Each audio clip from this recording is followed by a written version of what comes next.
flickering candle in the 1300 Esther room was dimly lit by a single beeswax candle, its flame dancing gently as shadows played upon the stone walls. The air smelled faintly of damp straw and cooling stew, remnants of their evening meal. The husband and wife lay side by side on a bed stuffed with hay and wool, the coarse linen sheets scratchy against their skin. Outside, the wind moaned through the cracks in the wooden shutters, and a dog barked distantly. She curled closer to him, her hands chapped from washing linens in the nearby stream. He had just returned from the fields, mud still drying on his feet. Their bodies were tired, heavy from labor, but their minds remained alert, whispering the last thoughts of the day. She spoke first, quietly, about the neighbor who lost a child that morning. He sighed deeply, then whispered a prayer. This was the moment where worries left unspoken during the day could finally float free. Even in silence, much was said. Their shared breaths, the rustling of linen, the flick of the flamet, was all part of their nightly ritual. TC, no loud declarations, no poetic serenades, just small utterances like, "Did you hear the owl again last night? Oh, we'll need more firewood by week's end." Yet, within those comments lived concern, routine, and connection. He touched her wrists softly, not in desire, but in comfort, as if to say, "I'm here," as she rested her forehead against his shoulder, too weary to speak again. Outside, the world was uncertain, but within their little room, there was a kind of peace. Not the dramatic peace of a tale, but the real kind, quiet, practical, persistent. When she finally drifted off, he remained awake a while longer, listening to the wind. Their whispers weren't always sweet. Sometimes they were anxious, especially during the plague years. That night, she asked, "Did you hear of more deaths in the town?" And he nodded. They spoke of whether to send the children away to an uncle's farm, where the air might be cleaner. She confessed a strange pain in her side, and he said nothing, fearing what it could mean. But he held her tighter, kissed her temple, and reminded her to drink more of the herbal tea. Late-night talks carried the weight of choices that would shape their days. Every whisper carried more than just words. It carried fears, hopes, and the truth of life in fragile times. Sleep did not always come easily. As candles dwindled and flame turned to smoke, so did the urgency of conversation fade. The room cooled. Their hands remained entwined beneath the sheet. A small reassurance in a world where death visited homes without warning. They whispered names of relatives, plans for the Sunday market, regrets from years past. Sometimes they spoke of dreams, not dreams of fantasy, but of having a cow or more grain stored for winter. These were ambitions for survival, spoken with the same intimacy as declarations of love. Pillow talk, then, was not about seduction. It was survival. It was holding each other in a time when everything felt temporary. In the stillness, their voices became prayer. He asked, "Do you remember when we met?" She smiled, a sad one, thinking of the fare of fresh bread, of her mother still alive. Those stories came out more at night, as if darkness coaxed memory into focus. They remembered things they hadn't said aloud in years. The laughter of their baby who did not live past spring, the song she used to hum while she cooked. They whispered not to hide, but because whispering was safer, less likely to rouse children or summon sadness too strongly. Beneath the covers, there were not peasants or survivors. They were two people clinging to love through ritual and routine, one word at a time. History does not remember these conversations, but they mattered more than sermons. Beneath the linen canopy, Tudor England, 1535, the bed was tall, lay as high as the woman's chest, and draped in thick red curtains to keep the chill at bay. Within, the couple lay close, separated by layers of clothing, even in sleep. Their feet remained cold, despite woolen socks. The wife spoke first, whispering about the neighbor's daughter who had been summoned to court. The husband muttered something about politics and said not to trust those who smiled too often. Her hand searched for his under the covers, not for intimacy, but for grounding. Outside, the thatch roof groaned under the weight of dew. A distant church bell rang midnight. "Do you think we'll be safe this winter?" she asked. He exhaled slowly before answering. They spoke of meat, how little they had, and how poorly salted the last batch had been. They dreamed of hot pies and roasted goose, but such feasts were only for the nobility. Instead, they had pottage again, and it made her stomach turn. He mentioned maybe buying a chicken come Easter, if his leather trade continued well. She whispered her gratitude not for the food, but for having him alive. Death was always too close. They knew too many who had not lived past 40. The whispers helped make each breath matter more. He kissed the inside of her wrist, a gesture he had learned from his father. It reminded her that even coarse lives had tenderness. The conversation shifted to their youngest boy, would ask what heaven looked like. She confessed she didn't know how to answer. "Tell him, it's where the sun always shines," her husband whispered, "and we never go hungry." She smiled in the dark, eyes closed. That night, their pillow talk became a silent pact to protect their children from harsh truths a little longer. They debated whether to let the girl learn letters from the parish priest. Some said it was dangerous. Some said it was divine. "What do you think?" she asked. "Let her," he replied. "We'll let no one know." Secrets lived under covers, stitched into the sheets. As the candle burned low, the smell of tallow filled their noses. She rolled to face him, her face lined with fatigue, but softened by trust. "I miss the sound of the lute," she said suddenly. "My mother used to play." He promised to save for a minstrel next market day, though he knew they could not afford it. Still, saying it aloud made her feel closer to joy.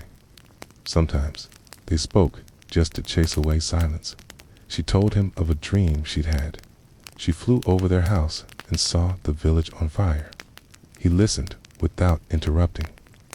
"Dreams mean little," he said, "but I'll keep water by the door." They prayed next to not loudly, but with murmured fragments of familiar verses. "Deliver us," she whispered, "from sickness, from hunger, from kings." He chuckled softly, but didn't disagree. They feared men with titles more than spirits. Politics entered their bed in ways they never invited. That night, he confessed he'd seen soldiers pass the road with chains and muskets. "Tell the children," he said.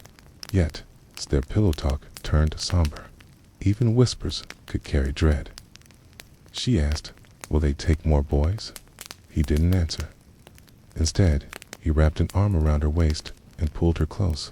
That was all he could do. Silence stretched, but it wasn't empty. It was heavy with unsaid prayers. Her fingers traced a cross on his chest, a habit she had developed after losing her sister to fever. He didn't flinch. He knew grief had fingers too. Spoke of dreams, a bigger bed, a tiled stove, the sound of bells from a town where they weren't strangers. She liked when he imagined. It reminded her that hope existed, even if poorly dressed. "If I die first," she whispered, "bury me with lavender." He said nothing because he didn't like that game. Teria, but he held her tighter. Some thoughts didn't need reply. They whispered about their neighbors, the young couple who had just wed. "They hold hands everywhere," she said, half mocking, half jealous. "New love," he replied. "They'll learn." But deep down, he missed that kind of closeness. So he reached for her hand in the dark, and she allowed it. Even if it felt foreign, habit could be a barrier, but so could fear. They hadn't spoken of love in years, yet there, under the same roof where children were born and debts were feared, love still lingered in shy gestures. Pillow talk had become the only space where truth and tenderness could visit. The cold woke them briefly, draft had entered through the lower beam. She tugged the blanket higher, muttering about fixing the hole again. He promised to try after the harvest. "You always say that," she teased. He grunted. A playful argument ensued, quiet, half-smiled, and sincere. These small bickers were their form of affection. They both knew it. She asked, "Would you marry me again?" And he replied, "With fewer goats for dowry, maybe." They both laughed. In that moment, they weren't laborers or subjects of a distant king. Coy. They were simply man and wife, in the dark, finding warmth in old jokes. Just before sleep took them, they returned to the subject of dreams. "Do you think we'll ever see London?" she asked. He paused. "Maybe," he said. "But if not, this bed is enough for me." She didn't answer. Okay. She didn't have to. Okay. Her breathing slowed, and her hand remained in his. The candle gave one last flutter before extinguishing. Yeah. The room plunged into deep black. And their dreams, if any came, were softer for the words shared before them. Roman twilight, a domus in Pompeii. 62 at the marble floor was cold beneath their sandaled feet as they retired to the triclinium. Repurposed that night as a sleeping chamber, a soft breeze drifted through the atrium, carrying the scent of baked olives and the distant perfume of crushed laurel leaves. The husband lay first on the linen-clad bed, staring up at the painted ceiling that depicted stars in gold leaf. His wife joined him moments later, her hair still damp from the evening bath. They did not speak immediately. Words were rarely rushed in their home. Only after the oil lamp was trimmed did he ask, "Did you hear about the trimmer this afternoon?" She nodded, her face solemn. Cracked the corner of the atrium. He spoke of omens, of gods, and of portents. "Vulcan is restless," she whispered. "Perhaps Mars walks the earth again." He scoffed gently, but not in mockery. Fear in Pompeii often arrived disguised as superstition. Their pillow talk that night turned to things beyond their control. Earthquakes, poor harvests, imperial taxes. She worried about her brother, sent to serve in Britannia. He spoke of his cousin's new mosaic, which cost more than it should have. These were the shared murmurs of their world, half gossip, half prayer. Beneath the luxury of columns and marble, there lived daily worries, made bearable only by nightly whispers. As the oil lamp flickered, they moved closer. She adjusted his tunic, fussing with a neckline, as if preparing him for temple. He smiled at the gesture, one she did every night. They talked about their son's coming-of-age ritual. "He still hesitates with the sword," she whispered. "But his eyes are fierce." He chuckled. "He takes after your mother." They shared stories of when they first met, how she spilled pomegranate wine on his sandals. The memory brought warmth. Pillow talk in their house was never passionate. Was nostalgic, affirming, sometimes teasing, always gentle. The kind of intimacy history never records. That night, they spoke of the stars. She pointed toward the open ceiling to the constellation of Venus. "I used to think it watched me sleep," she said. "Okay." He asked if she still believed that. "Sometimes," she answered. When the days are quiet, they shared a silence, filled with shared years. The noises of the street faded. Only the occasional creak of wood or rustle of fabric broke the calm. "If the gods listen," she whispered, "tell them I want peace. It's peace." He nodded and kissed her fingers. It was a blessing, not a gesture. In that moment, love was as steady as a column. Before drifting off, they listed things they'd do if they lived in Rome.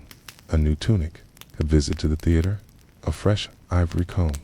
"It's the small things," she said. "Always," he agreed. Their bed, though grand, felt humble in the dark.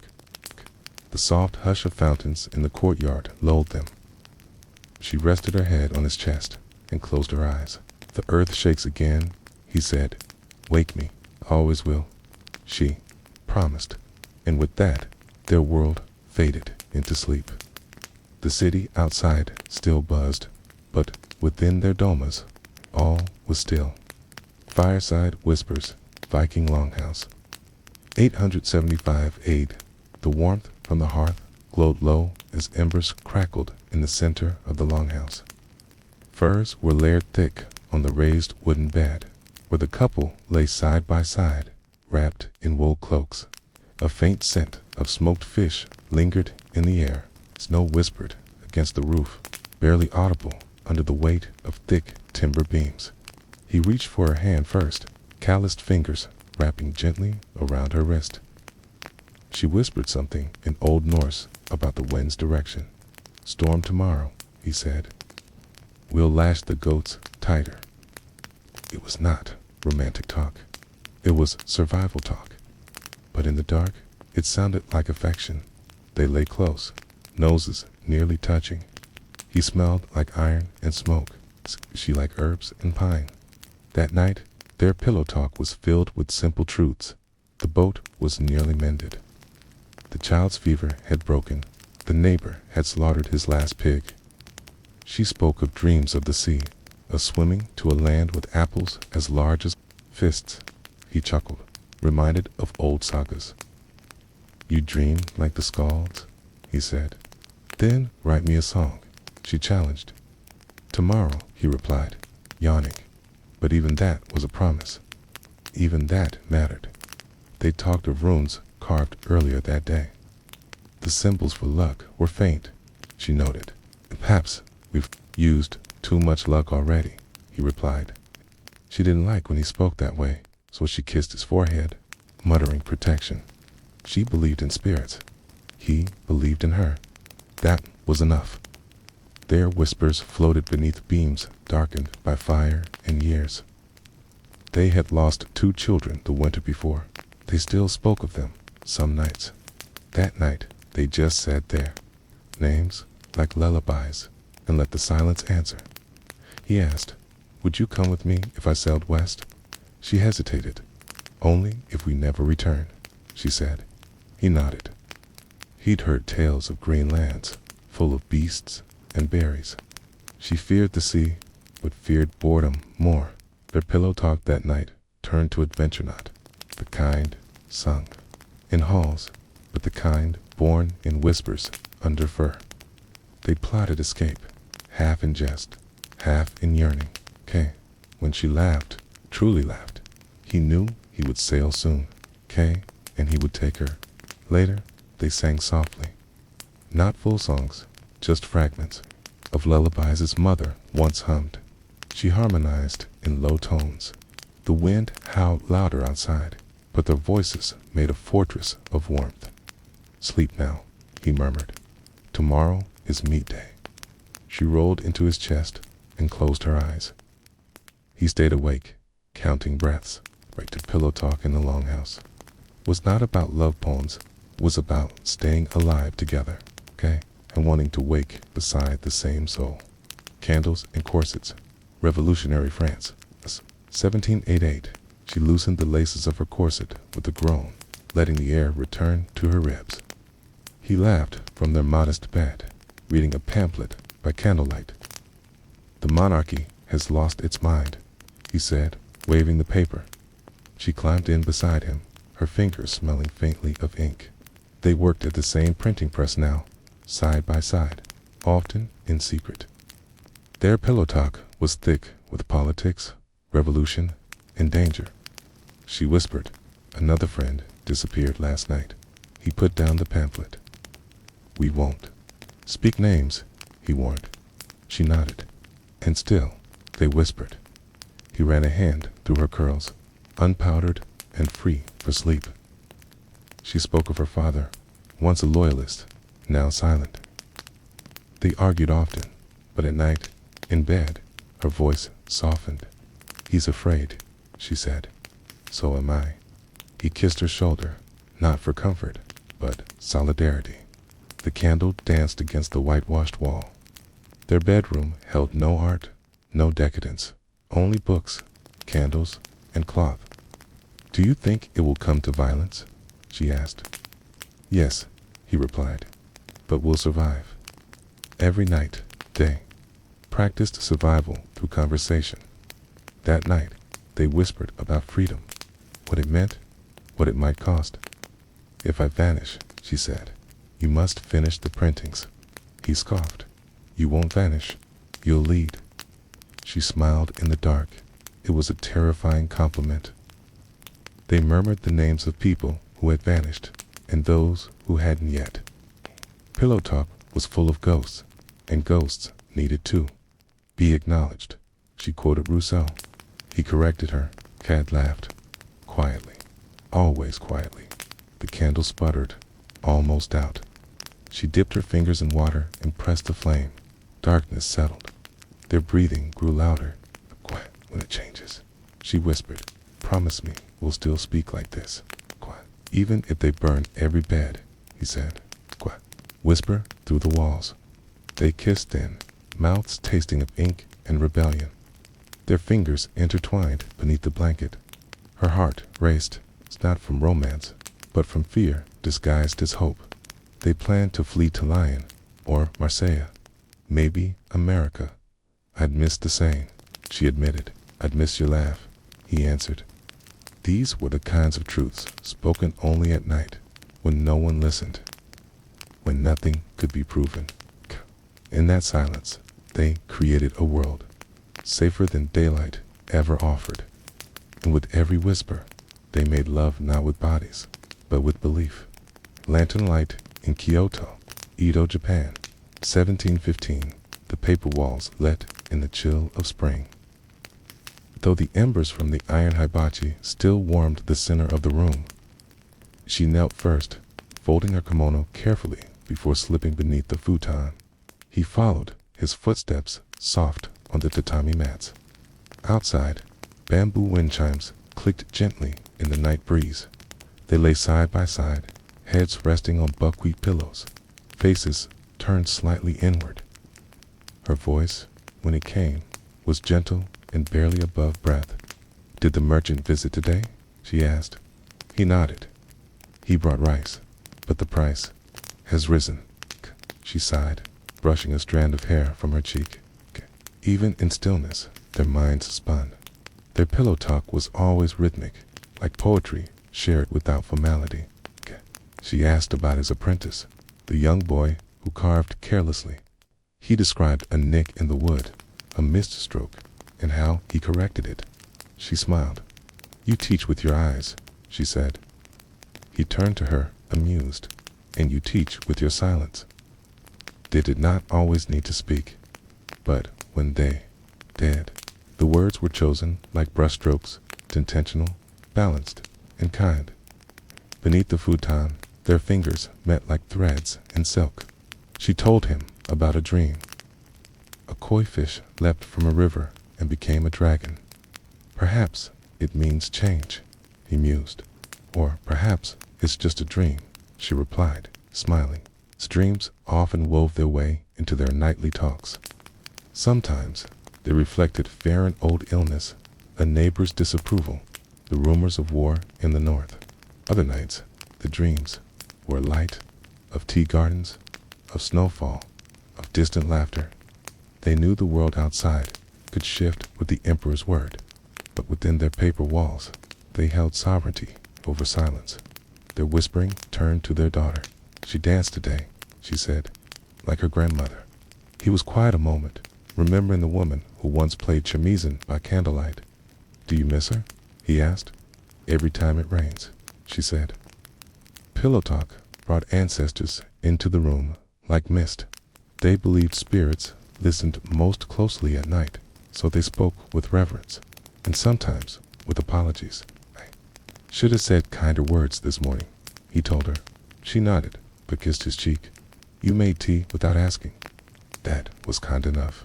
They lay still, listening to the rhythmic thump of distant feet on stone the passing patrol. She worried about taxes. He worried about another poor harvest. We have enough, he said. Enough for now, she replied. But the now was precious.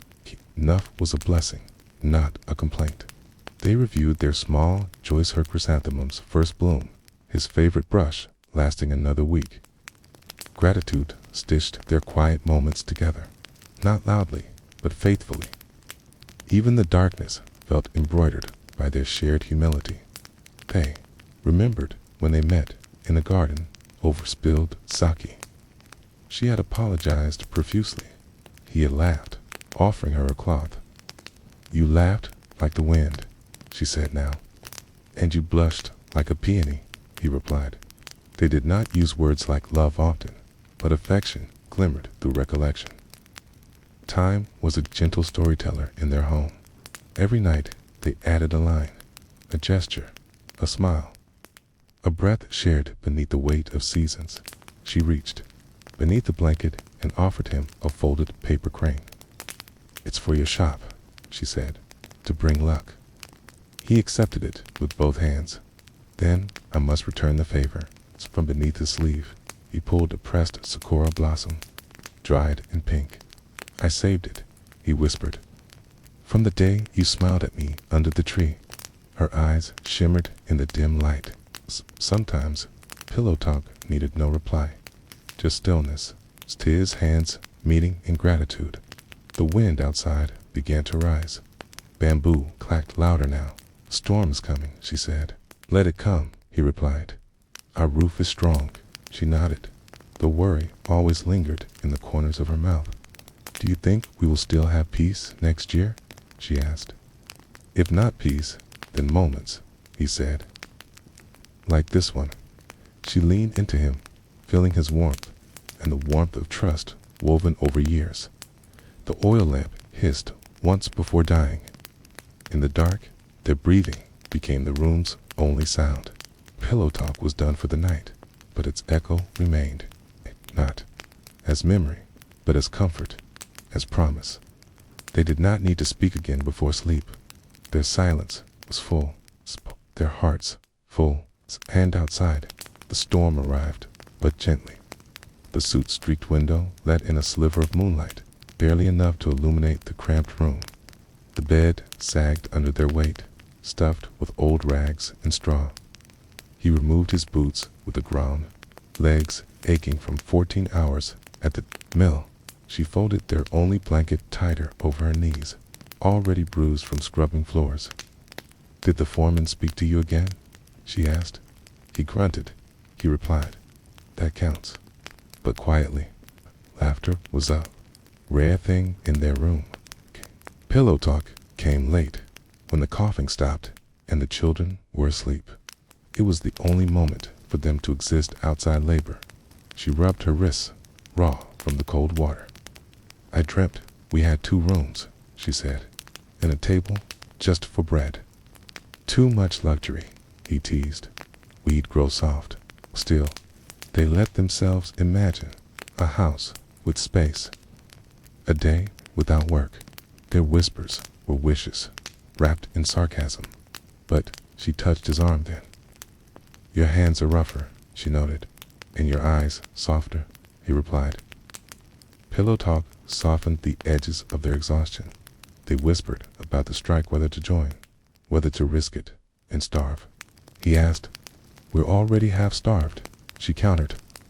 They spoke of unions like they were fairy tales.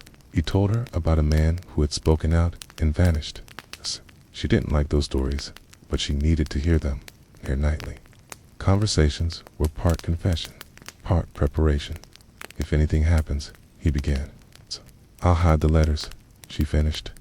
They were a team, forged, not in fire, but in coal dust.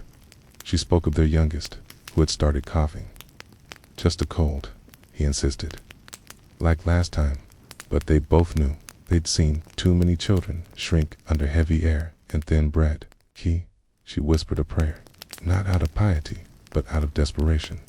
He held her hand. "Key strong," he said, "like you." And in that whisper, she found just enough hope to exhale. Pillow talk didn't solve. It soothed. It made one more night endurable.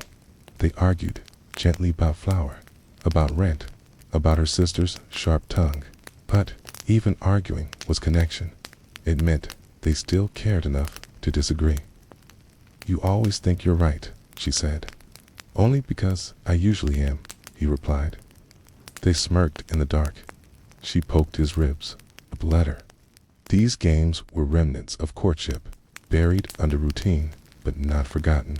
She confessed she missed dancing, not at the halls, just in the field, when music came from nowhere. He promised to find a tune for her soon. Maybe a worker's chant, maybe birdsong. Will you dance with me? She asked. Always, he replied. Even lies were tender at night. They whispered things they couldn't afford to believe during the day. She asked if he still found her pretty. Prettier now than ever, he said, though a bit more stubborn. She smiled, knowing her hair had thinned, her back bent. But beauty at night wasn't about mirrors. It was about presence, about showing up to whisper when no one else listened. You still snore? She whispered. Good, he said. Keeps burglars away. She laughed again. The blanket slipped from their shoulders. She tugged it back. It's too thin, she murmured. We'll fix it, he replied. Somehow, and the somehow was sacred. It was a thread stronger than the cotton they wove. In those last moments before sleep, they whispered nothing, just breathed together. The darkness wrapped them tighter than the blanket ever could. The tent flapped gently under the desert wind, each gust bringing the scent of sand and worn leather. The sky above them shimmered with stars, clear and vast, a dome of eternal witness. The husband laid his dagger beside the mat, a ritual of peace before sleep. She folded her veil carefully, placing it by the oil lamp, which cast a soft, golden light on their faces. Their children slept nearby, the youngest curled near the camel's saddle for warmth.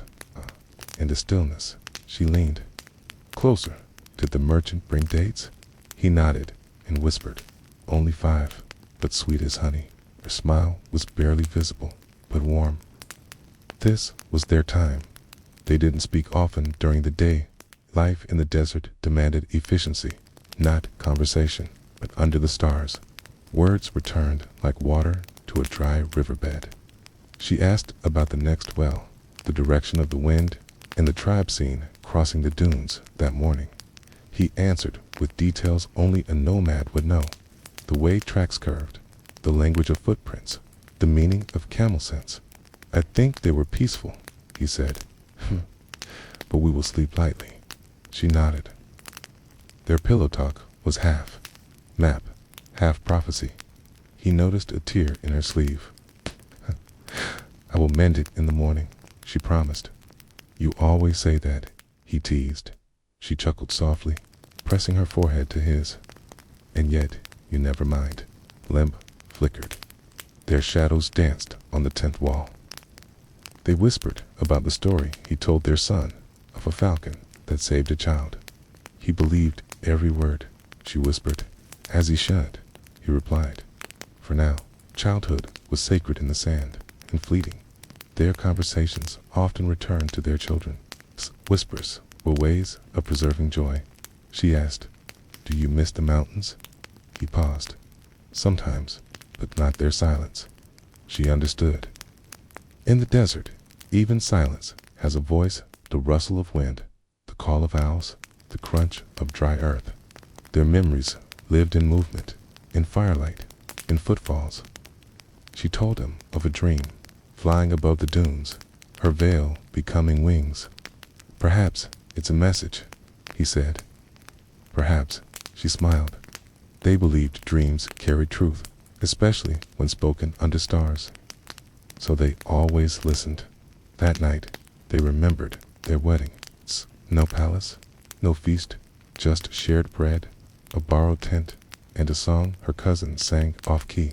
And still, she said, it was perfect. Better than perfect, he whispered. It was ours. Pillow talk was how they rewrote their story every night, removing pain, polishing joy. The stars listened, patient and constant. They were not rich, but they had each other, and the sky no gold could buy. She confessed her fear that one day he might not return from scouting. He brushed a hand along her cheek. I don't tell the dunes my name, he said. They'll remember me.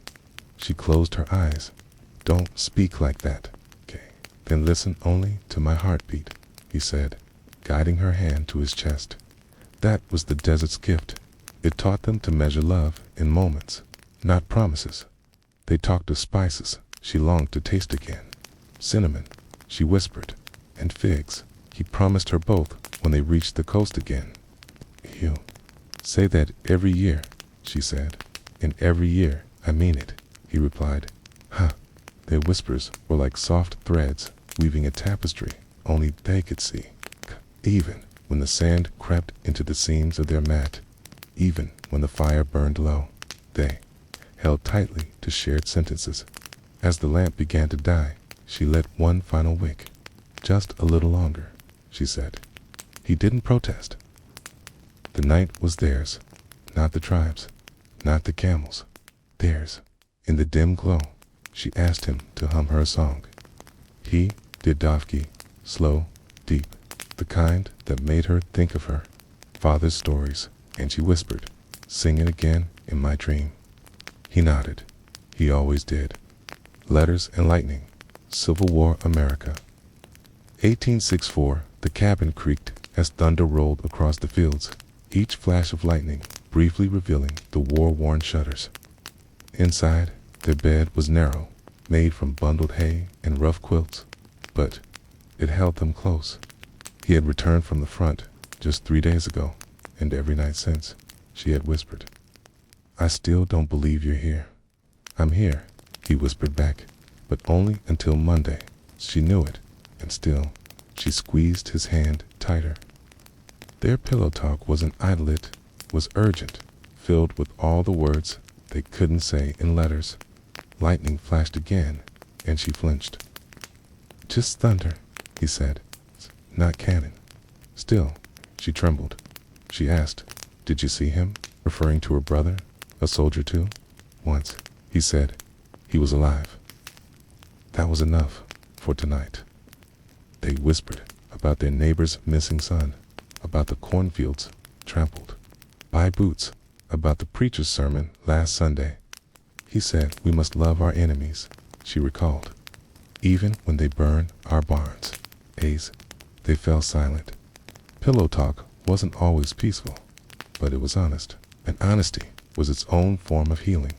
They recalled the day he left, the way her apron had stained with tears, how she had pressed lavender into his pocket. "You still have it?" she asked. He reached under his shirt and showed her a faded sprig. "Always," he said. Her eyes watered, not from sadness, but from remembering how deeply they had feared never seeing each other again. "I forgot what your voice sounded like," she whispered. "Then memorize it tonight," he said, word for word. And she did. They didn't talk about wounds, or fear, or politics, not directly. But she did ask about the boy from down the road, the one who never made it home. He told her, gently, slowly, respectfully. In that cabin, the past walked alongside them, not as ghosts, but as truths. Pillow talk was their way of unburdening without breaking. "Do you still believe in peace?" she asked. "I believe in you," he said. "And that feels like enough." She asked if he remembered the summer. "Before the war, your dress was yellow," he said, "and the river was warm." They let those memories cradle them. He described how he used to sneak looks at her while pretending to fish. She laughed softly. "I knew," she whispered. Their bed smelled of smoke and earth, but their whispers still carried the scent of honeysuckle. Sometimes memory was there. "Best refuge," she asked. "Will you come back again?" His pause was too long. "I will try," he said. "Okay." That was the most he could promise, and she accepted it, because in war, even trying meant love. She told him she'd write every Sunday, no matter what. He asked her to describe home in her letters, how the cat stretched in the sun, how the beans climbed the fence, how the moon looked on Thursdays. He needed those pictures more than politics. Thunder crashed again. She gasped. He pulled her close. "Okay." Tell me something good, she pleaded. You once made biscuits so good they made me cry, he said. She laughed through tears. Pillow talk became lifeline, breath between battles, love's last campfire. In that room, the war faded for a moment, and they were just two people whispering through a storm. Radios and rations, London, 1941. The blackout curtains blocked the moon, and only the faint red glow of the fireplace remained. They lay fully clothed in bed, coats still on, in case they needed to run to the shelter. The distant hum of air raid sirens had not yet begun, but both knew it was a matter of time. She pressed her head against his shoulder. Do you think it will be bad tonight? She asked. Could be, he said, but we've had worse. Their pillow talk had become brief, like breaths between heartbeats. The radio crackled, then fell silent again. She whispered, the Andersons lost their roof. He nodded, gently. He told her about the girl at the bakery, how she smiled despite everything. Some people still believe in tomorrow, he said. She didn't answer. Instead, she traced the shape of a teacup in the air, imagining it in her hand. I miss real sugar, she said. I miss the sound of silence, he replied. They both laughed, just enough. Their bed was a fortress now, layered with blankets and memory. They talked of silly things, on purpose dancing at the pub, burnt toast, how she once mistook vinegar for lemonade. It was awful, she said, and I still drank it, he replied. That night, she asked if he feared death. No, he said. I feared not hearing you laugh again. She kissed his hand. Their pillow talk wasn't about philosophy, it was about clinging to what made them human. If the house goes, she whispered, what will you grab? You, he answered, and maybe my shoes. That made her laugh. Even in war, laughter survived. Sometimes it bloomed best in rubble. They recited poetry, half-remembered lines from school. She recalled a verse about daffodils. He mangled Shakespeare on purpose. My kingdom for a kettle, he joked. That's not how it goes, she whispered, but it was enough. Their words stitched a moment together. A patchwork quilt of language and love. She whispered, do you think they'll rebuild? London always does, he said. They believed in the city's bones, in its bricks, in each other. She described her favorite building, now a pile of ash. He promised to take her there again, someday, even if it meant drawing it from memory. Pillow talk helped them imagine things not yet lost, quote, or not lost forever. They lay silent a while, listening. Then the sirens began, long, rising wails. She closed her eyes. Not yet, he whispered. Not yet. She reached for his hand. They squeezed, once, twice, a ritual now. Not for luck, for unity. They dressed without speaking, but before they rose, he said, if we don't come back. She stopped him. We will. Rain on the roof, Appalachian cabin, 1897. The roof groaned under the weight of rain. Each drop a tiny drum beat, echoing through the single-room cabin. Okay, inside, the fire had died down to quiet embers, painting the walls in a soft, reddish glow. The couple lay close under a patchwork quilt, their feet cold, their bodies still. She turned first, her voice low. Did the creek rise again? He nodded slowly, not wanting to worry her. But we'll be fine. Their pillow talk came between chores, between storms, between the scraping by of hard mountain life. Each whisper was a small rebellion against silence. She asked if the chickens were pinned tight. He said yes, he always did. They talked about the baby's cough dry, but lingering. She worried. He reassured. This was their rhythm. She mentioned her mother's recipe for onion syrup, and he said he'd fetch more from the root cellar tomorrow. If the hill don't slide, he muttered. She chuckled softly. If it does, we'll slide with it. Humor, even dark, had its place between pillow seams. Their voices were tired, their backs sore, but they had this time. 10 minutes before sleep, when the world shrank small enough to manage, she asked if he still thought of leaving the mountain. Sometimes, he said, but I'd missed the trees. She nodded. And the quiet. They both knew quiet could be dangerous, but also beautiful. Pillow talk wasn't just survival, it was acknowledgement that their life, rough and isolated, still had its kind of poetry.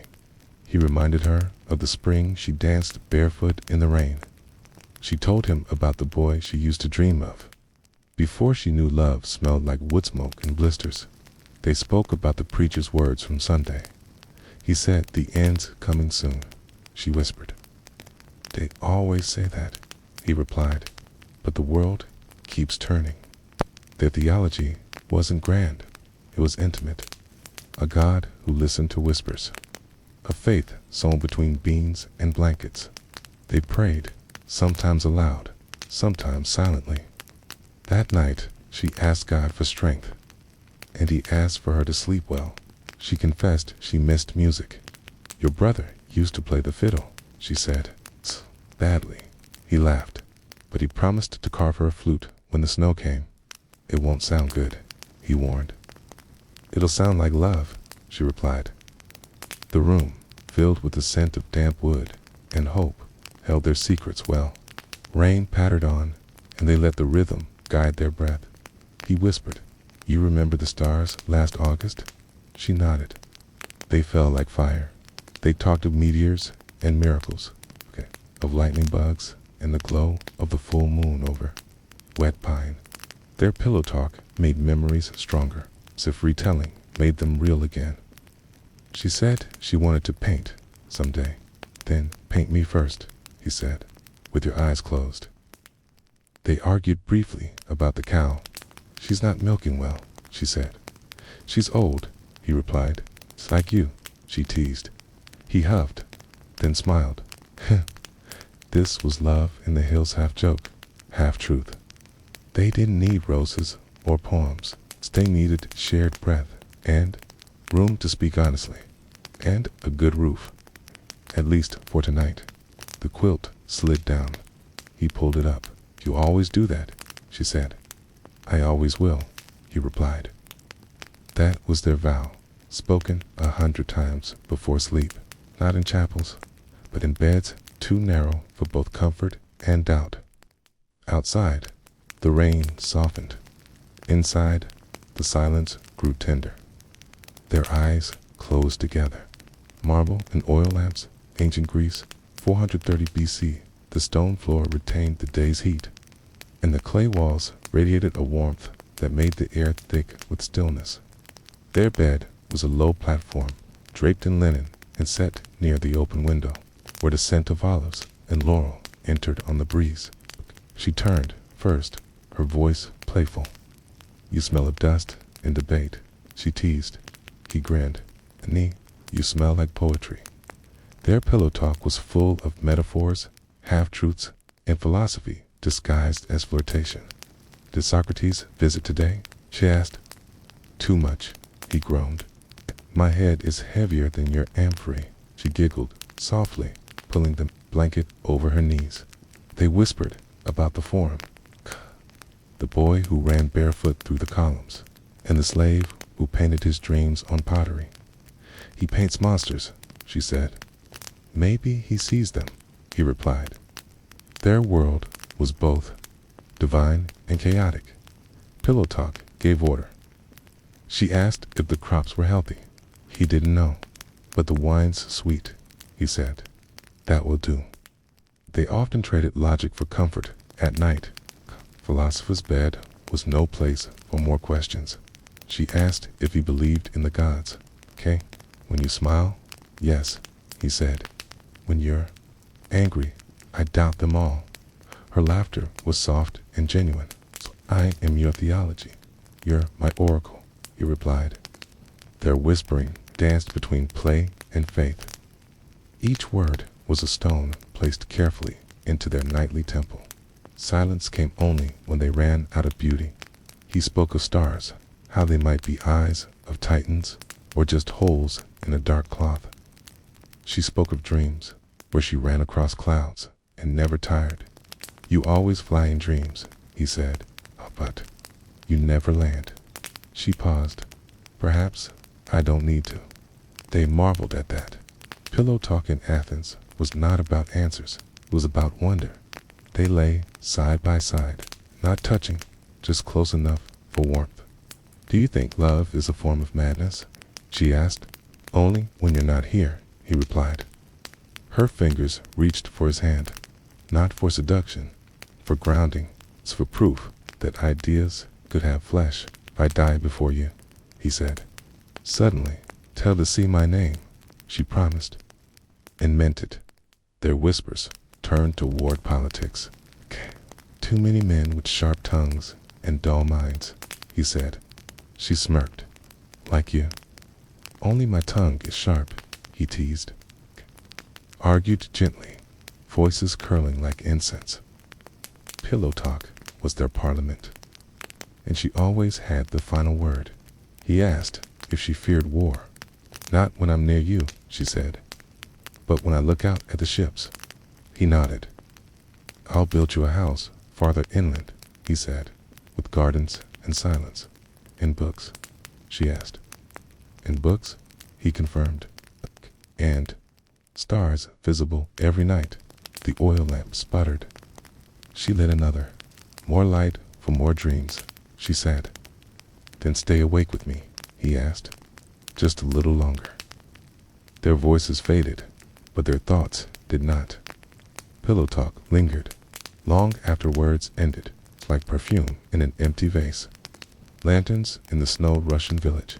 1881. The snow whispered against the wooden shutters, a soft hush that blanketed the night in silence. Inside, the cottage was dim, lit only by a single oil lamp resting on a shelf above the stove. The couple lay close on a bed layered with sheepskins and heavy quilts, their breath visible in the cold air. "Did you hear the wolves again?" she asked, voice muffled by the scarf still wrapped around her head. "Yes," he said, "but they kept their distance." Pillow talk in the Russian winter was spare and slow, shaped by the cold and the need for warmth. She reached for his hand. It was rough and cracked, but it closed around hers, gently. They spoke about firewood, how much was left, how long it might last. He promised to chop more in the morning. "The axe doesn't splinter," she warned. He smiled. "Then I'll use my hands." She frowned, but didn't argue.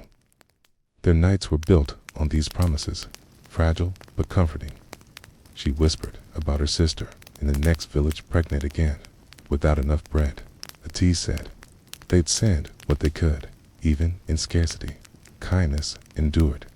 They remembered spring, the thaw, the mud, the sound of rivers waking. "I miss the geese," she said. "Their noise made me feel alive." Kay described the trees budding, the way the earth smelled after snow melted. "Soon," he promised, "we'll see green again." She nodded, eyes already heavy. Their pillow talk was both lullaby and lifeline. It reminded them the world did not always stay white and silent. She asked if he still loved her, not out of doubt, but ritual. He answered without pause, like, "The sun loves the morning." 'Twas the kind of poetry he reserved for night. She closed her eyes, smiling, and stay until dawn. "Always," he said. It wasn't always true, but tonight it felt close enough. They talked of their son gone to the city, chasing books and better meals. "Do you think he eats enough?" she asked. "He's clever," he replied. "He'll find food?" She worried, as mothers do, even from far away. Their whispers traveled roads letters could not, and in the dark, her worry softened with his touch. She confessed she missed music. The village fiddler had moved away, and now their evenings echoed, with only wind and coughs. He promised to carve a flute again, like he had when they first married. "It won't be perfect," he said, "but it will be ours." She nodded. That was more than enough. The candle sputtered. She shielded the flame with her hand. "Just a bit longer," she murmured. They lay in silence, listening to the snow fall harder now. It tapped against the windows like a ghost asking to come inside. "Let it," she whispered. "Let the cold listen to our warmth." He told her a story from his childhood about a bear cub that wandered into their barn and stole potatoes. She laughed softly. "You never told me that. Some stories wait for the right night," he said. "This feels like one." She turned toward him and kissed the corner of his mouth. Just once. Golden dust, ancient Egypt. 1250 BC, the warm sand outside still radiated heat, though the interior of their stone chamber remained cool and shadowed. Their bed was a low wooden frame with woven reeds draped in fine linen sheets that smelled of lotus oil.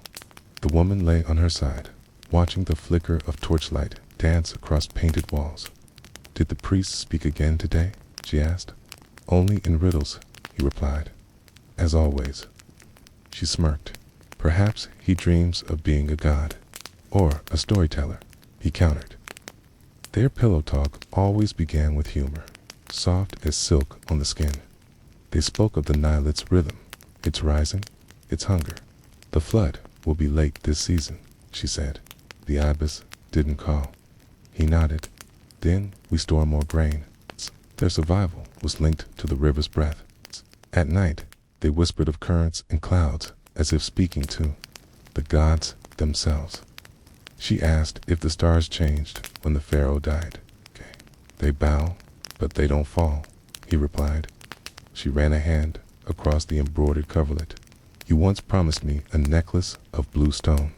Hay smiled in the dim light. "And I still intend to keep it." She laughed softly. "Before or after the pyramid crumbles?" He chuckled. "For, if the gods are kind, Taitians were ancient, their affection, immortal in tone, if not in years. They talked of dreams." She had dreamt of a falcon that flew into her arms. "It dropped a coin of gold," she whispered, "then vanished." "Okay?" He told her that falcons never returned. Empty talent. "It's a sign of blessing," he whispered. "Then bless me now," she said. He kissed her wrist in reply. Their conversations often turned to the afterlife. "Do you believe we'll walk together in the field of reeds?" she asked.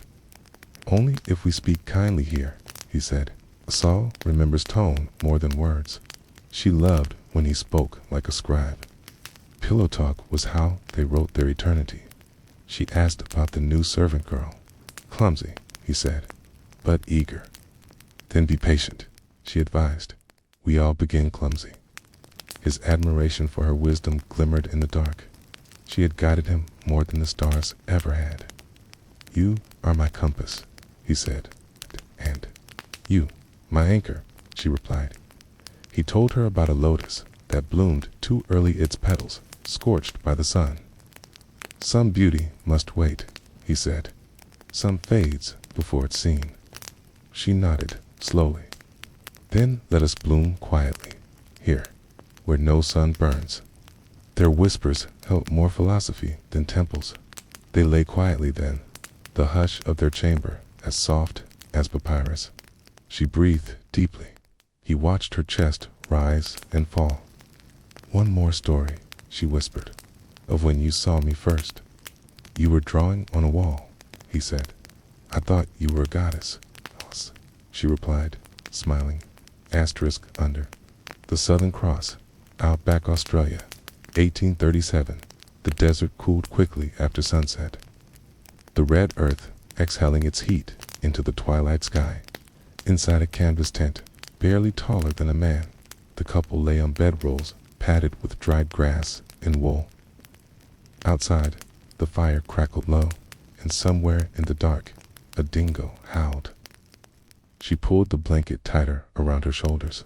"Did you check the horses?" she whispered. "They're tied near the water trough," he replied. "I left a bit of molasses in the bucket." She smiled at his gentleness, even toward animals. In this land of vast silence, tenderness stood out, like a green sprout in drought. They whispered about the wind, had changed direction. Might be a storm by dawn, she said. Or maybe just dust, he countered. They had learned not to promise too much in the bush. The land was powerful and quiet, a third voice in every conversation. She spoke of a snake she saw near the rocks earlier. Brown one. Fast. He didn't flinch. Tomorrow, I'll clear the shrubs near camp. Their nightly talks were plans wrapped in affection. She mentioned the settlers downriver, the woman with too many children and too few spoons. We should bring her salt, she said. And maybe stories, he replied. She looks lonely. Their pillow talk was often about others, how to help, how to connect in this sparse frontier. He described the tracks he'd seen, kangaroo, emu, maybe wild cattle. She loved how he saw stories in soil. They remembered the city, its noises, its smells, its closeness. I never thought I'd miss the baker's shout, she admitted. I don't, he said, but I do miss bread that doesn't taste of ash. She chuckled. The humor softened the rough edges of exile. In the vastness of the outback, laughter was gold. She asked if he still wanted to stay. Some days.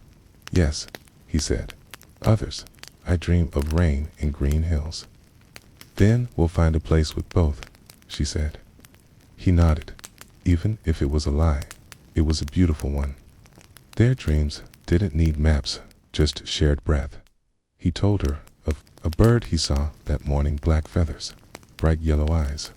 It stared at me like it knew my name. Maybe it did, she said. The indigenous people believed animals carried messages. She liked that. So did he.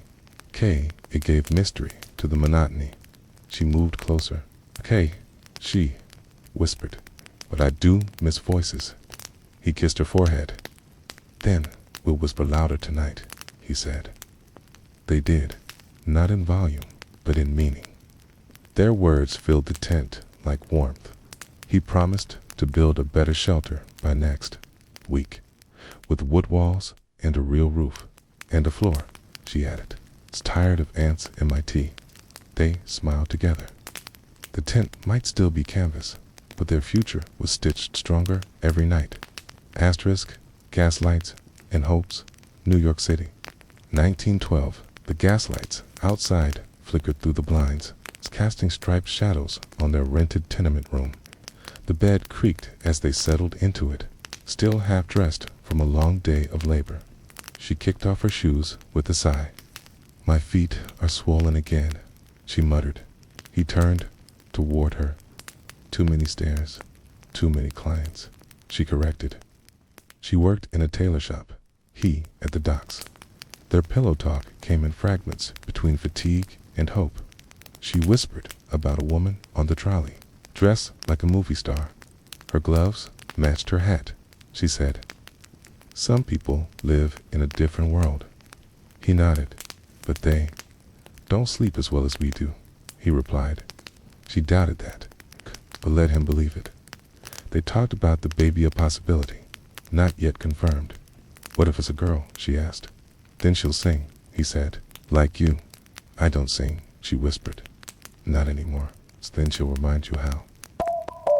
That was the kind of magic they created in the dark, he described. The dachshund Italian boy falling into the river, rescued by a man with missing fingers. You should write these things down, she said.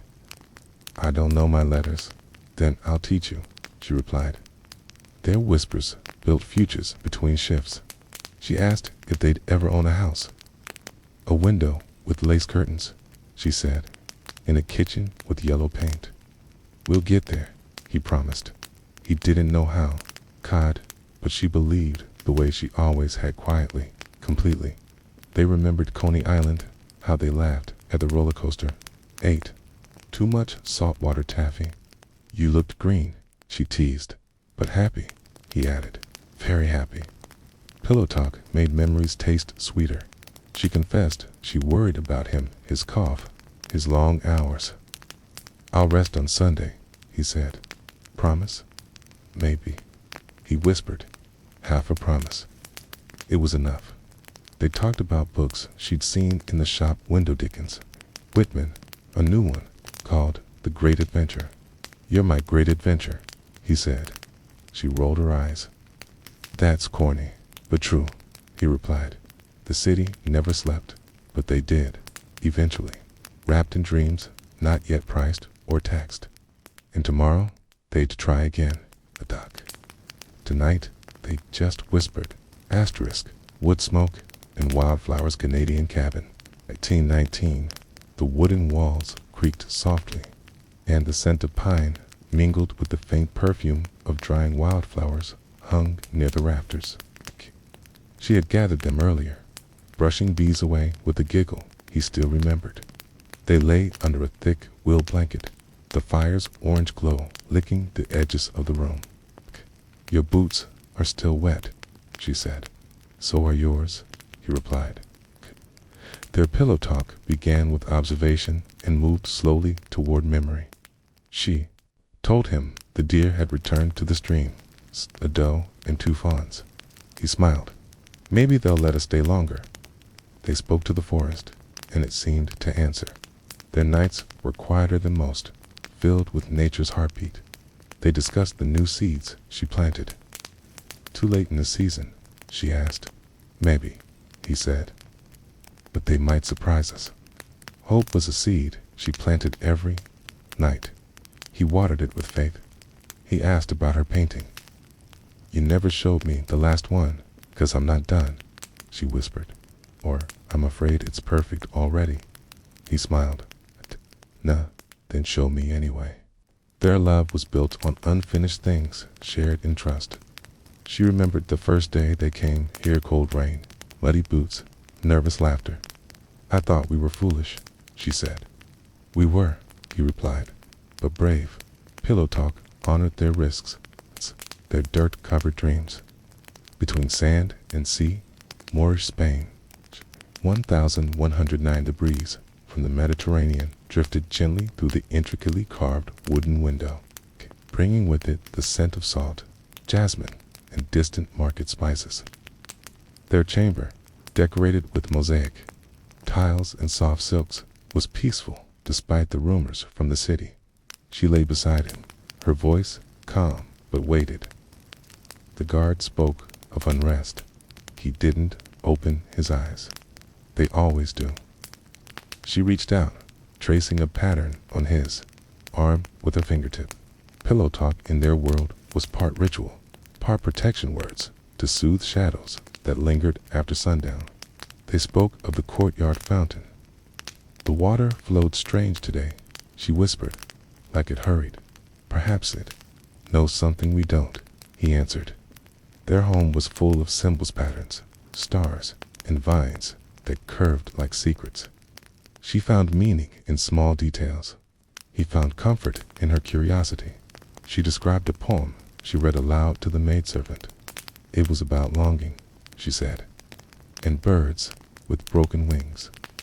He asked her to recite it, and she did, softly, each verse like a feather. "Do you think we will last?" he asked, after the final line. "We are already eternal," he replied, "if we whisper our names each night." Their talk turned to food: figs, too ripe, almonds, too bitter, honey that clung too long to the tongue. They debated over the perfect tea leaves, the green ones, she insisted. "The black ones," he corrected. This was their version of war, flavors and flowers, but always resolved before dawn. He asked about her painting, the one near the window. "I made the sky too wide," she said. "Then you painted it honestly," he replied. The sky was wide in a landolus filled with stars and silence. Pillow talk became their way of charting constellations in each other's minds. They whispered of escape not from each other, but from the weight of lineage and duty. "If I were a servant," he said, "I'd still choose you. And if I were a dancer," she replied, "I'd still stop at your door." They imagined lives without names, without walls, just breath and belonging. She told him she heard her mother's voice in the courtyard breeze. She said, Remember your first promise. He grew quiet. Was it to her or to me? Both, she said. Their bond was woven through ancestry. Not always easy, but always rooted. He brushed her cheek with his thumb. What do you fear tonight? Forgetting who I am, she whispered. Then I'll remind you, he said. Every night, until memory no longer matters. Tell believed him, 'cause whispers could become memory's anchor. The oil lamp flickered once, then held steady. Tomorrow, she said, I'll braid your hair again, like wind. We were new, he smiled. We are still new, she whispered. Every night, with every word, asterisk, cracks in the castle medieval highlands. 1420, the wind howled against the stone tower, slipping through cracks and causing the tapestries to shiver. Inside, by the fading glow of the hearth, the couple lay beneath wool blankets, warmed more by proximity than fire. She sighed, turning toward him. Another sheep taken, she whispered. Wolves or men? He asked. Tracks suggest men. Their pillow talk was edged with caution. Life in the highlands required it. Every whisper might become strategy. They spoke of the grain stores. Barely enough for winter, she said. We'll stretch it, he replied. I always do. They both knew it was a lie, born of love. But love was sometimes the only fire left. She brushed snowflakes from his hair. They had clung there despite the long walk to bed. She asked if he missed court life. Not a single bit, he said. But I do miss music. She smiled. I'll hum for you. And she did. Low tune her mother once sang while spinning. He closed his eyes, letting her voice wrap around him like furs. You're better than any bard. They whispered of the stars visible beyond the tower slits. They haven't moved, he said. Not for us, anyway. Then they're loyal, she smiled. Like you. Their conversations were slow and steady, shaped by years of shared silence and winter storms. She told him a hawk had flown above the stables that morning. It circled 3 times. He raised an eyebrow. Omen? Always, she whispered. But not all omens were bad. Some were simply reminders of the wild, of the watchful, of what they must protect. He recited a line from an old ballad. She corrected him. That's not how it goes. It is when I say it to you, he replied. She laughed softly. Their castle had seen war and famine, but their bed remained a refuge. Pillow talk was the last defense against despair. They spoke of a neighboring clan's daughter, recently wed. It's too young, she said. Too alone, he added. Their marriage, though arranged, had blossomed into something rare. Did you ever think you'd love me? She asked. Not until you told me I was wrong about everything, he said. Then I knew. She asked if he dreamed often. Only of peace, he answered, and warmth, and you beside me. She placed her hand on his chest, then made those dreams grow fat and lazy. Handy smiled into the dark. The fire crackled once, then went quiet. She nestled closer. Sing me that wrong song again. Always, he whispered, even if the wolves come back, because pillow talk wasn't just conversation, it was vow, lullaby, and shield, asterisk, neon, and cigarettes. Tokyo. 1974. The apartment buzzed faintly from the neon sign outside the window, casting a pink glow across their futon. The fan clicked slowly, pushing humid air around the room. She lit a cigarette and took a slow drag before passing it to him. I saw your ex today, she said, matter of fact. He blinked, then reached for the ashtray. How'd she look? Older, she replied. Lonely. Their pillow talk often began with sharp edges, but softened with each exhale. They listened to the traffic hum below, scooters' voices, music drifting from a bar. I used to love that sound, he said. Now it just feels like distance. She nodded. Maybe we got too used to silence. Or maybe the city grew louder. They weren't sure. She asked about his new comic draft. Too dark, he said. Not enough hope. So add some, she replied. Borrow some of mine. He looked at her sideways. You still have some? Left. Only after midnight, she said. Okay, and passed a cigarette back. They talked about dreams hers of running through a supermarket filled with books, case of floating in a crowded train car. We're weird, he said. Good, she replied. Normal people don't last. Their bond was strange and strong. She described a customer at the record store, an old man who bought jazz and smiled like a secret. He reminded me of you, she said, before all the shadows. He chuckled. I'm still in here. Think talk to me like you used to, she whispered. Not just about weather. They spoke of leaving. Osaka, he said. Maybe. Even Seoul. She considered it. Would I come with you? Only if you promise to get bored with me. Deal, she smiled. Even their fantasies had disclaimers, but they were honest. He ran a finger down her arm. Do you think we'll make it? She inhaled slowly. Depends how many songs we can still hum together. That night, they hummed 3. Old ones, broken ones, true ones. She asked if he still loved her. More when you're quiet, he said. Most when you're asleep, she elbowed him. Then good night. Not yet, he whispered. Stay awake a little longer. Why? So we don't miss anything. The neon flickered once. Then again, he watched her eyes glow in the pink light. You still look like art, he said. She replied, and you still sound like a poem you haven't finished. And just like that, the world fell still. Asterisk, oil and wind, bedchamber in Baghdad. 810, 80 the wind from the desert pushed gently through the open lattice, carrying scents of fig, sandalwood, and night jasmine. Inside, the oil lamp glowed beside a stack of manuscripts, its flame flickering as they lay on embroidered cushions. She traced her fingers along the hem of his robe. You stayed late at the library? She whispered. There was a scroll on stars from Alexandria, he replied. Too beautiful to leave unread. Their pillow talk often began with knowledge-soft recitations and curious questions beneath woven blankets. She asked about the constellation he named last week.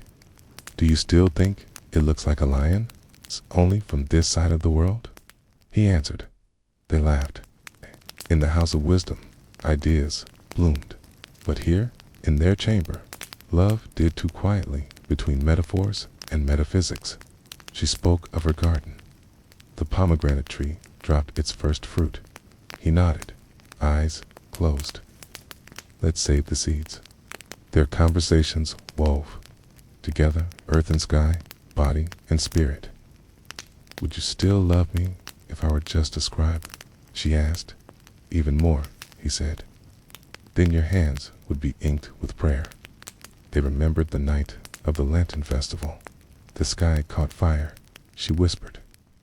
It was the first time I saw your smile. It was the first time I believed in God again, he said. Their memories softened the rug beneath them, made every thread sacred. She brought up his brother, still far in the mountains, writing poems for travelers. He always loved wind more than people, he said. And you? She asked. I only loved one person more than books. Then I am blessed, she replied. I meant it. He described a dream, a flying carpet, carrying them to Samarkand, her hair trailing behind like a flag of joy. I dreamed of rain, she said, warm, golden, like syrup. They laughed gently. Dreams were frequent guests in their bed, more welcome than sleep itself, she whispered. Do you think knowledge is more powerful than touch? Knowledge fades, he replied, but your skin writes stories no ink can match. She rested, her head on his chest. Then read me until I sleep. He did, with fingers and breath. Whispers of steam, bathhouse apartment, Berlin. 1923, the radiator clanked in protest. a steady hiss of boiling water echoing through the narrow apartment. Outside, the snow muted the world in thick, white silence. Inside, she wiped condensation from the window with the edge of her sleeve. "Still falling," she said. He nodded, lighting a cigarette with shaking hands. Their bed was pulled close to the heater, thin blankets piled high. "You lost your gloves again," she muttered. "There with my pride," he said, grinning. Their pillow talk was born of rations and resilience. She spoke of the bakery, no bread, but gossip in abundance. "They say the mark is worthless by Monday." "It was worthless yesterday," he replied. She adjusted the blanket over his shoulder. "Then we'll barter with kindness." He sighed. "Let's hope kindness isn't out of stock." They remembered when she sang at the Cabarellas gloves. Bright lipstick, men who didn't cough so much. "You were luminous," he whispered. "I was hungry," she replied. "Still luminous." He kissed her shoulder. Love had never been about glamour, but it had always been about light. She asked if he'd return to the factory. "If it opens," he said. "And if I don't fall asleep on the way, then I'll walk with you," she offered. He smiled. Always make the road shorter. Even when the city grew cruel, their whispers remained kind. They talked of politics, half mocking, half scared. The new man with a mustache shouted in the square again. "He'll be gone by summer," he said. But neither of them truly believed it. Pillow talk allowed lies to live a little, just enough to soothe the nerves. She spoke of dreams, her cafe, warm and full of cello music. "You'd wear a bow tie." "I'd spill soup," he corrected. "Then kiss me clean," she replied. They constructed futures with borrowed words and pocketed time. He asked, "Do you still think of Vienna?" "Only the colors," she said, "and the violin on the bridge." "Not the boy?" "No," she smiled. He never knew how to whisper. The radiator hissed louder. She reached for his hand. "We had a child. What would we name her?" "Myra," he said. "It means wonder." "Then let's wonder together." They lay still, heads close, eyes half-lidded. "Will the world ever soften?" she asked. "Only if we do," he whispered. "Then let's start now." Andy did one breath, one silence at a time. Asterisks, red, clay, and rain songs. Navajo Hogan. 1750. The fire in the center of the circular hogan crackled low, its smoke curling upward through the hole in the roof. Outside, the desert sang its nighttime lullaby whined across sand, coyotes in the distance, and the soft rustle of lizards in dry brush. She placed another juniper log on the fire. "Hey." The baby kicked again. She whispered. He looked over, smiling. "Dan, he's already strong." Their bed was laid with woven rugs, feathers, and thick blankets dyed with plant colors. Pillow talk was not just words. It was breath passed between generations. She asked if the corn would survive the wind. "He listens to you," he said. "More than it listens to me. Then I'll speak softly," she replied. Their words always honored nature's ear. Each whisper, a chant. Each breath, a prayer. They remembered the ceremony from 3 nights ago. The firelight, the voices, the songs. "My uncle sang off-key," she laughed, "but the spirits still heard." "Spirits love honesty," he said. "Then they must love us," she replied. He reached for her hand. She told him about a dream. A white horse galloping across red cliffs, stopping to drink from a lake that reflected stars. "That's a good dream," he said. "Tip means you're walking in balance, okay?" Their people believed dreams held truths the waking world couldn't touch. He asked about the weaving. She finished. "You used a new pattern." "Yes," she said. "It came from nowhere. Or maybe from the mountain." "Then the mountain thanks you," he whispered. He had always believed her hands were sacred. They spoke of ancestors, her grandmothers, beads, his father's bow. "Still hear his voice when I walk," he said, "and I see her hands in mine." she added. They carried their history, like bones silent but strong. She whispered, do you think the child will carry your strength? No, he said. He'll carry yours. The world needs calm hands. Then he will walk gently, she said, and speak with care. Their pillow talk shaped their child's spirit before he ever cried. The fire dimmed. She placed her palm over his heart. Still strong, she said. Still here, he answered. That was enough. More than enough. They closed their eyes. The desert breathed with them. And in the silence, the future stirred softly beneath her ribs. Asterisks, salt, and lanterns. Portuguese fishing village. 1627. The sea murmured outside their window. Waves brushing the shore like a lullaby for those who dare to love the ocean. The oil lantern burned low, casting flickering shadows across the wooden walls. She placed a damp towel near the door, hoping to keep the chill from crawling in. Did the nets come back full? She whispered. Enough for bread, he replied. Atana. Enough for salt. Their bed creaked beneath them, a worn mattress filled with straw and years. Pillow talk in a fishing village was never loud. It was layered like tides, quiet, rhythmic, necessary. She asked if the gulls flew low that day. They danced, he said, but not close enough for luck. Superstitions lived between the waves and their hearts. Maybe tomorrow, she said. Oh, maybe we'll learn to sail on nothing. He kissed her knuckles. They talked about their son, barely 6, already asking about the deep. He wants to come with me, the husband said. He wants to be like you, she corrected. Then he should stay home, he whispered. This sea takes more than it feeds. Her fingers tightened around his. She remembered her father's boat green paint, silver hooks, a name she forgot. He used to whistle, she said. You don't? I hum, he said. For you, I like that better. She smiled. Their evenings were filled with inherited ghosts and new melodies. He told her about the storm they never saw coming last spring. The sky turned dark before the anchor rose. I always will, wasn't. A promise it was a hope they held like prayer beads.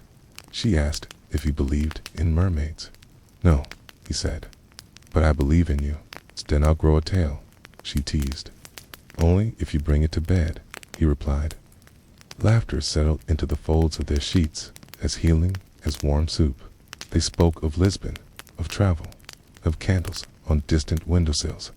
We could go, she said. We could stay, he replied. Both options scared them. Both held freedom. Kay, they whispered through the fear until it softened into something almost sweet. The lantern dimmed. She reached to trim the wick. Let it fade, he said. Want to sleep with the sound of your breath and the sea.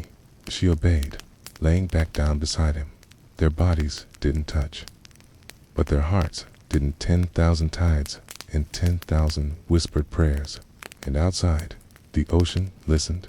Asterisk, INK, WELLS, and Iron Victorian Boarding House. 1885.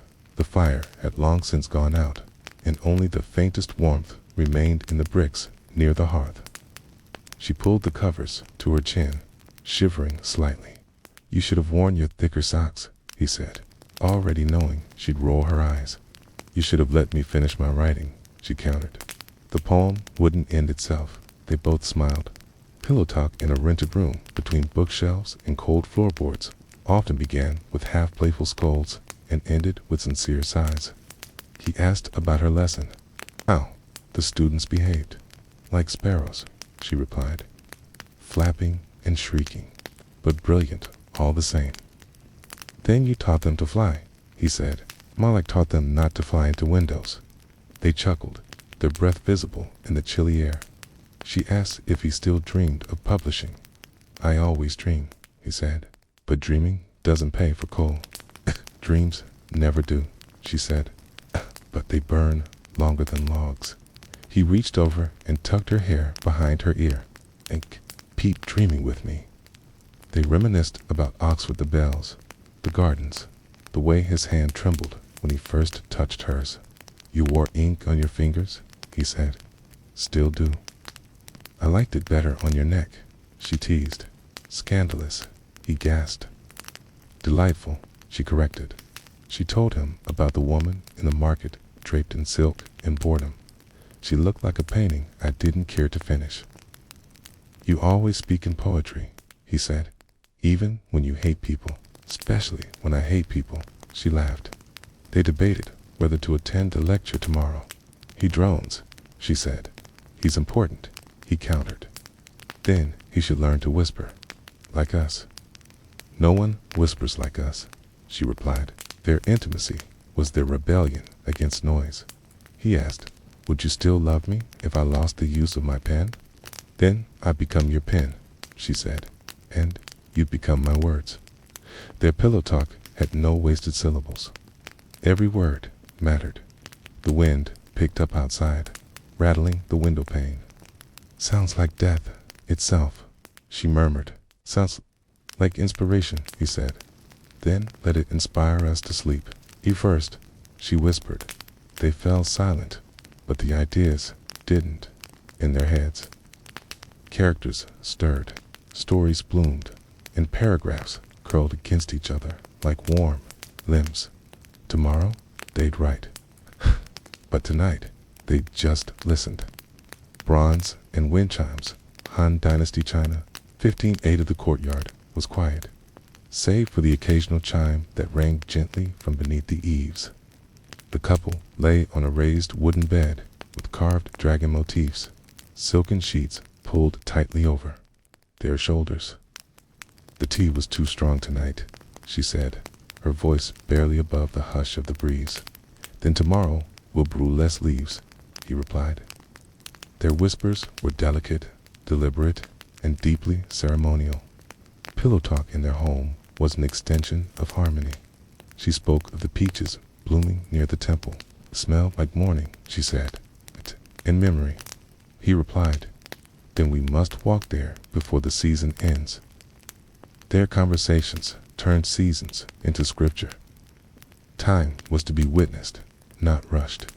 He described a letter he read at a court full of metaphor, but empty of truth. "Should taste like water," he said. "Clear, honest, but not bitter," she added. "Never bitter." Their pillow talk was their court of justice, truth on equal ground. She asked if the stars truly determined fate. "Only for those who forget their own hands," he answered. "Then let's remember," she whispered, "tonight and always." They pressed fingers together beneath the blanket, each breath synchronized like paired cranes. He remembered. Dream where he walked into a scroll, its brushstrokes became bridges, the ink, rivers.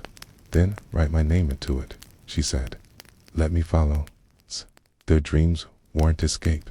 K were instructions. She mentioned her mother's voice, soft, firm, still echoing when she made dumplings. K. "She taught me silence," she said. "And you taught me sound," he replied. "Dan, together we are music." And they believed it. They whispered about their son. "He asks too many questions." Then we have succeeded. Curiosity was honor. Doubt, a gift. Their child's voice would one day echo in someone else's chamber, and the cycle would continue. The chime rang again. She turned toward him. "If the wind takes me, follow slowly." "I'll follow with a lantern," he said. "So you never walk in dark." She nodded. That was enough. As sleep took hold, the air grew still. Their final breath before silence was not goodbye, it was a bow to the night. Asterisk, smoke, and revolution, Havana. 1958. The fan above their bed spun slowly, clicking with every turn, as if marking time in a country where clocks no longer mattered. Outside, someone strummed a guitar. Farther off, someone else shouted about change. She lay beside him, her arm draped across her forehead. "They say there were gunshots near the plaza." "There always are," he whispered. Their pillow talk was equal parts courage and fatigue, revolution and routine. Do you think it'll reach us? She asked. It already has, he answered, and neither of them moved. She talked about the woman next door, young, with lipstick, too red for the ration lines. She smiled at me. She said, as if we shared a secret. Maybe you do, he replied. Maybe you both remember what music feels like. Pillow talk in Havana was laced with old songs and new fear. He asked if the radio still worked. Only if I slap it 3 times and whisper sweet nothings. Like me, he said. Exactly. She smiled. They joked not to forget, but to remember what laughter sounded like. It was currency in a place where cash meant less. She confessed. She missed the sound of taxis, the clutter of night cafes, the hiss of espresso machines. I miss your dancing, he whispered. I was terrible, but I never watched your feet. She kissed his chest once. He said he dreamed of the sea last night. You were rowing, he told her. I was sleeping, she replied. Even in dreams, I let you do the work. You steered, he said. You always steer. Their marriage had no captains, only weathered travelers.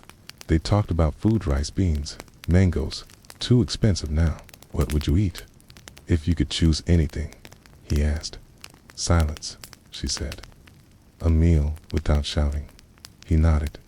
And I choose a bite of peace. Their words fed them. She asked if he feared for their future. Every day, he said, and every night. Only until you speak. She whispered his name like a bomb. Then sleep, she told him. I'll wake you if the world ends. The fan clicked louder. A gust of air blew her hair against his cheek. I still smelled like the sugar mill, she said. You always did, he replied. That's why I followed you. Their romance was never loud, but always strong. Sleep came late in Havana, but when it came, it was shared like bread broken in half, passed gently, and tasted with gratitude. Asterisk, dust, and silk, Mughal Empire. 1602, the night air smelled of rose petals and warm dust, drifting lazily through the ornate jaraka that opened to the moonlit courtyard. Kea, she lay against the velvet cushions, her bangles clinking as she adjusted the shawl over her shoulder. He joined her, removing his turban slowly, each movement deliberate. Did the emperor pass judgment today? She asked. He listened, he said, but I wonder if he heard. Their pillow talk began with politics and always ended in poetry. She spoke of her embroidery gold threads, forming stories too fragile for speech. The bird I stitched today looked caged, she said. Then make it fly tomorrow, he replied, and let it land in my dreams. Their words stitched stories as intricately as her fingers did fabric. He described the court dancer. How? She spun like smoke. You once moved like that, he said. And you once noticed, she teased. I still do, he whispered. They lay with laughter between them, soft and slow. She asked if he believed in fate. I believe in consequences, he said. In choices, in love. Love is not chosen, he replied. It arrives like rain. She nodded. Then we are drenched. They talked about the stars mapped in scrolls, written by men who'd never loved. They named the constellations, she said, but never the feelings. Then tonight, he said, we'll name them ourselves. And so they did each star a whisper.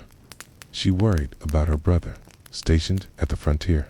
The desert is cruel, she whispered. So are kings, he replied. But brothers endure. Her voices became shelter. He asked about her garden. The jasmine bloomed crooked. So do we. He smiled. We bloom. She kissed his temple, then bloomed closer. They remembered their wedding music, mirrors, mangoes. I forgot the priest's name, she said, but never the way you looked at me. I've never stopped. Their history hummed through the night. As the oil lamp burned lower, she placed her hand over his. Will we be remembered? By the moon, he said, and by each other. Their pillow talk became legacy. Asterisk, smoke, and chrome, Detroit apartment. 1953. The hum of traffic below, mixed with the mechanical rhythm of a nearby factory. The city didn't sleep, not really. But inside their two-room apartment, a fragile peace held them still. She curled against him beneath a worn quilt, her hair smelling faintly of motor oil and sugar. "Your hands are rougher," she said. "Longer shifts," he replied. Shorter dreams. Their pillow talk came between exhaustion and hope. Between clock out and clock dash in, she spoke about her sewing job 10 hours. One break, 5 new scars. "But I finished Mrs. Winslow's dress." "She won't thank you." "I don't need her thanks," she said. "I just need the check." "And coffee," he added. "And your voice." He asked if the record player still worked. "Only if I dance with it first." She smiled. "Then, let's dance tomorrow. You'll fall asleep standing." "Not if you hum." Even tired, they held onto music. They remembered the fair last summer lemonade too sweet, rides too loud, her dress stained with ketchup. "You looked like a queen." "I felt like a waitress." We were both. Pillow talk rewrote the memory in their favor. She asked if he still wanted a car. "Not today," he said. "Today, I want a nap. And tomorrow, a Buick." They laughed quietly. Dream survived, even Detroit. He described the factory's new foreman. "He speaks like a judge. Then you better act innocent." "I'm guilty of loving you." "Corny," she muttered. "Guilty again," he whispered. They talked of the baby they might try for. "Are we ready?" she asked. "No," he said. "But let's try anyway."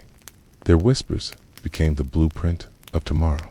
The radio played faint jazz from another room. "That's our song," she said.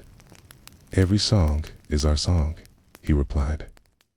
"Because you're always listening. Because I'm always loving." Her smile said more than words. They held each other until the traffic faded. Sleep arrived late, but welcome. Ash and Ink Monastery in Tibet, 1748. The chamber was small, silent, and steeped in incense. The candle burned low beside the scrolls, casting golden light on faces shaped by wind and wisdom. She lay beside him unusual for this place, but sacred nonetheless. "Did the abbot speak of silence again?" she asked. "Only in 7 words," he replied. Then it was a long speech. She smiled. Their pillow talk was a prayer disguised as conversation. She whispered about the morning. Light how it moved across the stone like a blessing. "You notice everything," he said. "I notice you. Then notice me still, even when I'm gone." "I will," he promised. He asked if she finished the mandala. "Almost," she said, "but I left one corner undone." To remind U.S. nothing is perfect. To remind us everything is. Their minds moved in spirals. They spoke of mountains, of snow that whispered like monks. "The wind carried your name today," he said. "Then it was a good wind," she replied. They believed the earth listened. She asked, "Do you think suffering has a purpose?" "Okay. Only if it softens us." "Okay. Then may we never grow hard." Their whispers wove compassion into their breath. He told her of a dream she was walking through a hall of mirrors, but her reflection never changed. "Then I must be real," she said. "You're more than real," he replied. "Here, truth." They lit incense for a friend who died last season. "Key laughed like thunder," she said. "Key taught me silence," he added. Their pillow talk became remembrance. She placed her hand over his heart. "Still steady, still yours." Outside, a bell rang. Inside, time stood still. Their final whisper was not a word, but a breath shared in reverence. And as sleep settled, it bowed to dot asterisk, fire and iron, Scottish blacksmith's cottage.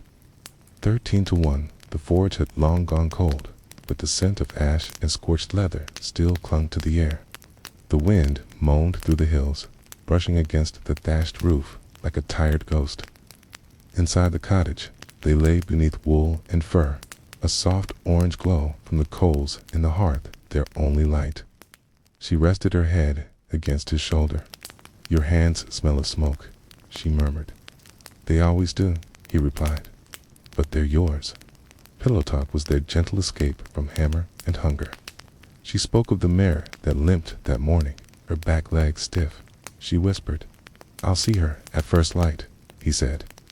They spoke of animals as kin, as neighbors. The world around them was harsh, but their bed, soft with trust. He asked if she heard the raven earlier. "Yes," she said. "It circled thrice. Then, good luck," he whispered.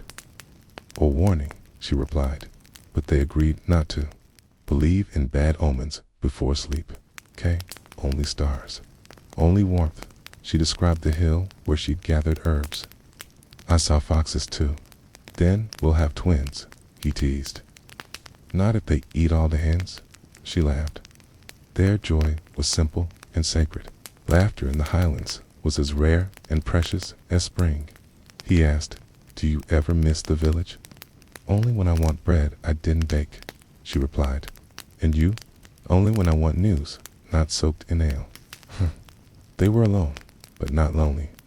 They whispered about his work, the sword he was crafting, the knight who paid in silver. In silence. "Will it ever be used?" she asked. "They always are," he answered. They lay quietly, mourning things not yet broken. She ran her fingers along the scar on his chest. "It's faded, still aches when it rains." "Then I'll pray for sun. You are the sun," he whispered. Pillow talk was her healing, his armor. They remembered their first winter together. "We had one blanket," she said, "and 3 arguments. But we always slept touching," he said. "To keep warm, to keep close," she corrected. And he smiled. The coals hissed as one gave way. She tucked the blanket tighter around them.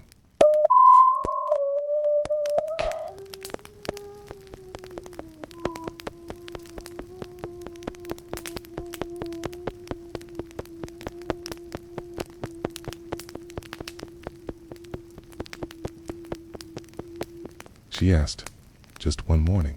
"I'll try," he replied. "I always try." Sleep met them halfway.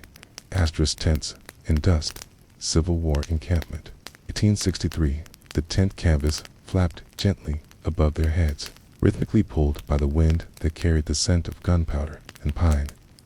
They lay close on the ground, wrapped in a single blanket, backs aching from too many nights without a mattress. "Your boots are wet," she whispered.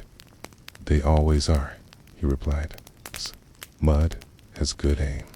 Pillow talk in wartime was soft and short-lived. Every word a whispered protest against the chaos outside. She asked about the battle earlier. "No more letters today," he said. But no names either." She exhaled, her cheek against his shoulder. They didn't cry for the fallen, not aloud, but every whisper held a name unsaid. He spoke of a soldier who played harmonica before dawn. "It reminded me of spring," he said, "of bees and boots drying on porches." She smiled. "Then bring me spring again tomorrow." They made each other promises the war couldn't take. She asked, "Do you think we'll be safe here tonight?" "Yes, tomorrow. I only believe in one night at a time." That was enough. Just enough. Until morning. They remembered the letter she sent last week. "I put a flower inside," she said. "It arrived in pieces," he replied, "but I knew it was you." Even broken things had meaning between them. She touched his collarbone. "You're thinner. So are you. We're surviving. We're still whispering," he said, and that, in their world, was the purest form of survival. He asked, "Will you stay when this ends?" "Only if you let me cook," she teased. "Even the beans. Especially the beans." "Then I surrender," he smiled. The lantern burned low, flickering like breath. She whispered a prayer in a voice no enemy could hear. "What was that for?" he asked. "It's one more morning. Then I'll see you there." he whispered. They fell asleep with fingers tangled and guns nearby. But only one shield mattered now. Their words, asterisk, gold and gilt, palace in Versailles. 1778, the chandelier had been dimmed, but still reflected. Candlelight like stars imprisoned in glass. The couple reclined in silken sheets, the scent of lavender and wine clinging to their breath. She toyed with a ribbon at her wrist. The Countess said, "I look tired." "The Countess looks tired of being noticed," he replied. Pillow talk in Versailles was laced with performance and truth, luxury and loneliness. She asked if the king suspected. "He suspects everyone," he said, "but he listens to no one." "Then we're safe." "We're never safe." Turn toward him, closer, then speak quickly, she whispered. Their time was precious.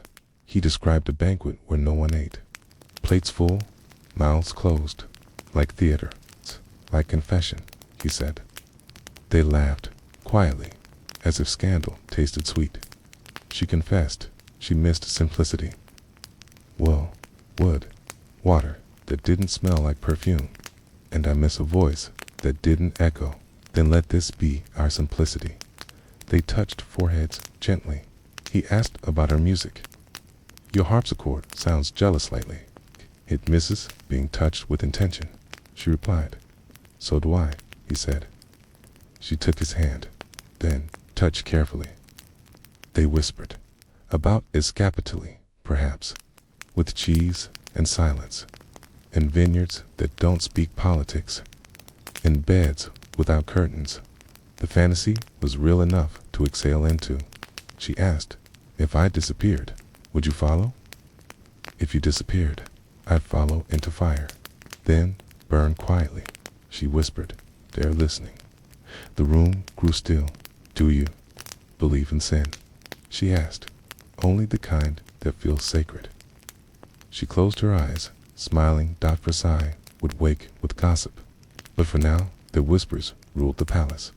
Asterisk, coins, and clay, Venetian port. 720 BCTHE harbor was quiet now, waves licking stone like whispers in a forgotten tongue. Their small house above the trade route hummed with scents of brine and bronze. She turned toward him, arms beneath the linen wrap. "Did the traders leave safely?" "The ones with nothing to hide," he replied. Pillow talk in the port city was always part confession, part compass. She asked if the coins were real. "Martin," he said, "but dreams still spend." She laughed. "Then buy me a new jar, or a new moon." Their humor was older than commerce. They spoke of storms those past, and those coming. "A gull flew inland," she said. "Bad sign. Then let's tie the nets tighter, or hide in each other." He pulled her closer. She remembered her brother's voyage east. He promised spices. He'll bring stories instead. Then let's eat his words. Their love thrived in absence. He traced her wrist. "Your pulse is fast. Your voice slows it." "Then I'll keep speaking," she smiled, "till I sleep." They debated trade. "Amber or salt?" she asked. "Salt buys silence. Amber buys eyes." "Then let's buy silence." "It costs everything," he whispered. She asked, "Will our names be remembered only by each other?" "Then say mine." He did, and she sighed like tide. Their breath synced with the waves. History moved outside. But inside, they made the present sacred. The whisper that remains across centuries and civilizations, from candlelit chambers to moon-washed tents. The quiet moments before sleep have always belonged to whispers. They are not grand speeches or declarations cast in stone. They are soft, imperfect, fleeting, but they are where truth lives. It's where love, stripped of ceremony and costume, breathes honestly in every time and place. Couples have laid side by side and shared the same questions. Were we safe? Are we loved? Will we last? And in those tender exchanges, whether above palaces or beneath thatched roofs, they found something sacred. not answers, but connection. Pillow talk is memory being born. It is where fingers reach before thoughts do, where stories are passed without ink, where I missed you, or stay, or simply I'm here means more than any poem written by kings. In the stillness, we are all the same, vulnerable, hopeful, human, tonight. As your body rests and your breath slows, let these voices echo gently inside you. Let the lovers of the past become your companions in silence.